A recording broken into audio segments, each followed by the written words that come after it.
Hello guys, जैसा कि आप देख सकते हैं आज हम पढ़ेंगे vocabularies in English through English newspaper. चलिए स्टार्ट करते हैं। Opposition parties walk out of both houses of parliament. Walk out का मतलब होता है कि नाराज होकर कहीं से चले जाना, उस जगह को छोड़ देना, मीटिंग को छोड़ देना या किसी ऑर्गेनाइजेशन को। जैसे कि यहाँ पे स्टार्ट हो रहा है article. Opposition parties boycotted parliament on Tuesday।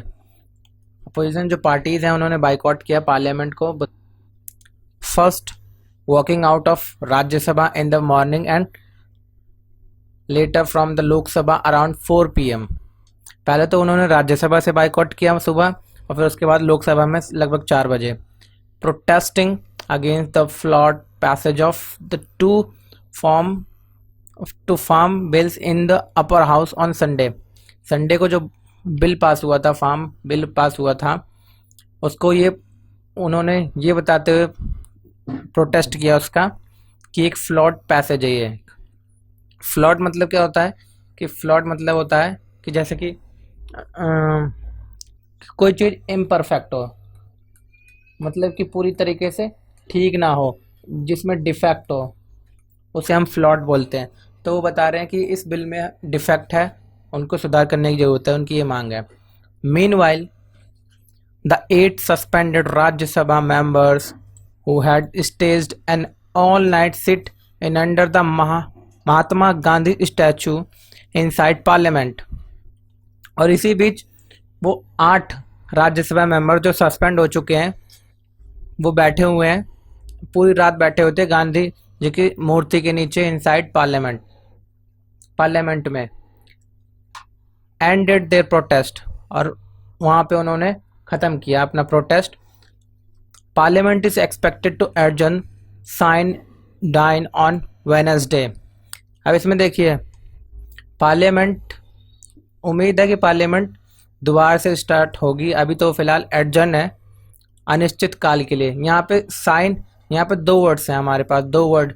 एक तो है, मैं आपको दिखा देता हूँ, एक वर्ड है ये एडजर्न और एक है साइन डी। अब इसमें क्या होता है, साइन डी का मतलब होता है कि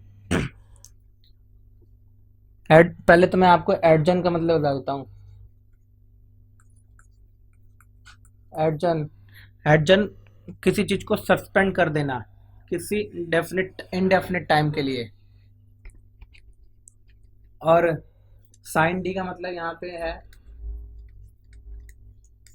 साइन डी का मतलब भी यही है, मगर किसी चीज को बिना किसी टाइम के बताए हुए, मतलब कि उसके पास टाइम नहीं बताया गया है अभी, पर उस चीज को सस्पेंड कर दी गई है। अनिश्चित काल जिसे बोलते हैं हम, अनिश्चित काल।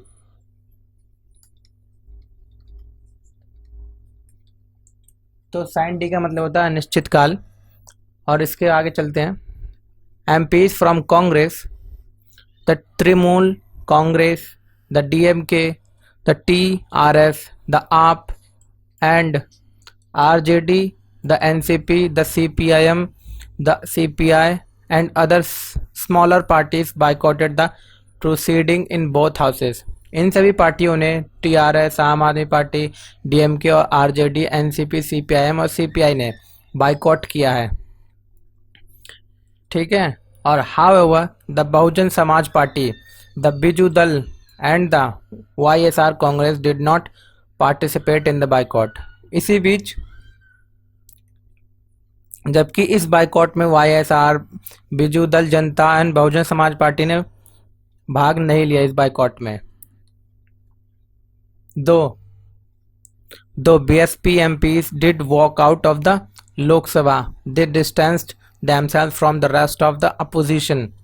बीएसपी के जो एमपी थे उन्होंने भी सभा छोड़ी थी लोकसभा की, मगर वो उन लोगों के साथ नहीं थे जो अपोजिशन, जो प्रोटेस्ट पे बैठे थे। A senior leader said the party walked out urging the government to make legal provisions to implement the MSP.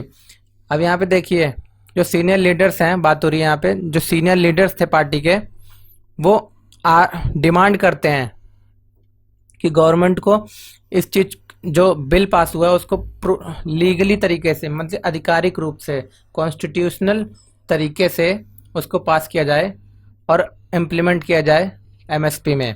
अब जैसे कि देखिए यहाँ पे मैं हमारे पास वर्ड्स हैं, कौन कौन से वर्ड्स नए आए हैं। एक तो हमारे पास आया अर्जिंग। अर्जिंग के बारे में आपको बता दूं, अर्जिंग क्या होता है।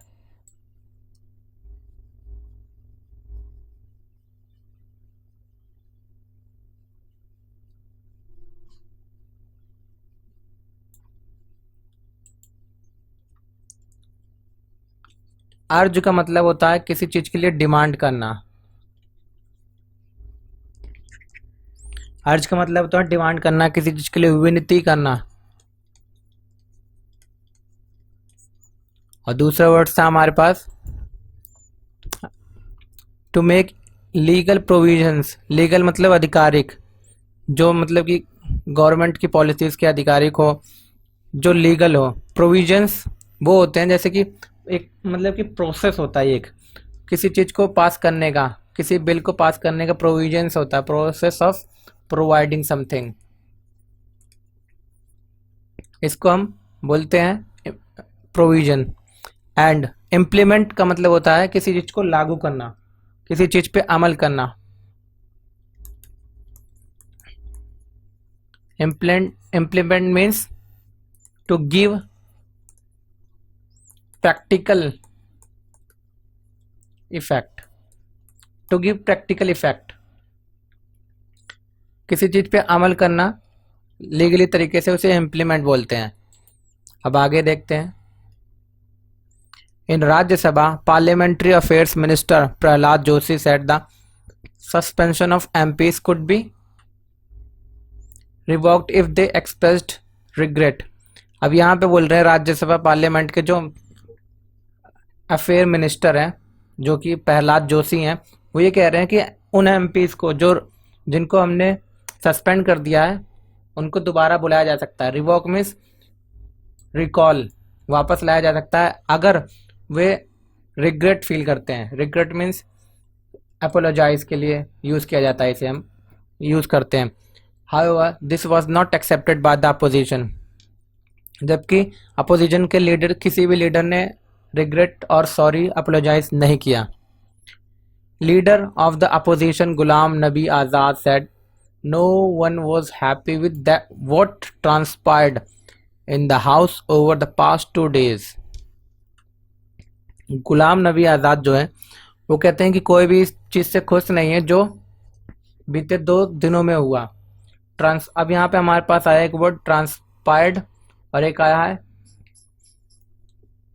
हाँ जी, हमारे पास एक वर्ड आया है ट्रांसपायर्ड। ट्रांसपायर्ड वर्ड का मतलब है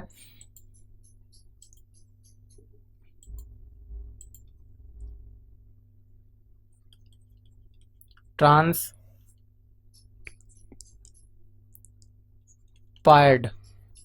ट्रांसपायर्ड वर्ड का मतलब होता है अकर, किसी चीज का होना।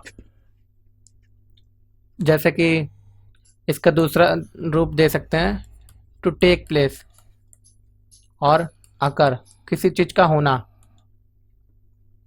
को हम ट्रांसपायर्ड कहते हैं। तो ये जो चीजें हुई उससे कोई भी खुश नहीं है। तो आगे देखते हैं। Day before yesterday. Day before yesterday का मतलब होता है 2 दिन पहले। 2 days ago, sorry, 2 days ago the last straw that broke the camel's back. अब इसका क्या मतलब है? इसका मतलब ये है ये एक वो प्रोवर्ब है, the last straw that broke the camel's back. इसका मतलब ये होता है कि the last in a series of bad things that happen to make someone very upset और एंग्री। वो लास्ट चीज, वो लास्ट अपसेट घटित चीज जिसकी वजह से कोई गुस्सा हो या नाराजगी हो, उस चीज को व्यक्त किया जाता है इस प्रोवर्ब का। Bills don't go to the standing committee और द सेलेक्ट कमिटी।